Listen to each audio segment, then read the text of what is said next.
আজকের recipe Italian tiramisu. আসসালামু আলাইকুম। প্রথমে আমি 4টি ডিমের কুসুম আলাদা করে নিয়েছি।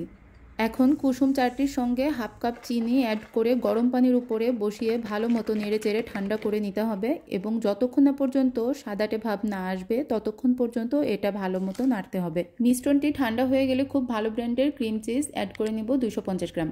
তারপর 1 কাপ হুইপ ক্রিম ভালো মতো বিট করে নিতে হবে।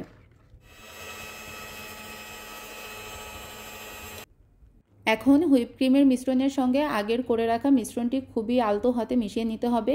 এই পর্যায়ে এসে কখনোই বিট করা যাবে না, তাহলে মিশ্রণটি অনেক পাতলা হয়ে যাবে। এখন 1.5 কাপ কুসুম গরম পানির সঙ্গে 1 টেবিল চামচ কফি পাউডার মিশিয়ে নিতে হবে। তারপরে কিছুটা লেডি ফিঙ্গার বিস্কিট আমি এখানে কিনে নিয়েছি।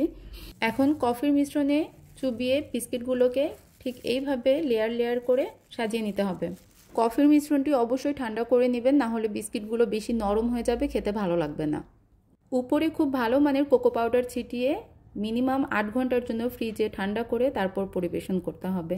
খুবই অল্প সময়ে মজাদার একটি ডেজার্ট, চাইলে আপনারাও বাসায় ট্রাই করতে পারেন। তিরামিসু ইটালিয়ান ডেজার্ট হলেও মোটামুটি এখন সব জায়গাতে এটি অনেক বিখ্যাত।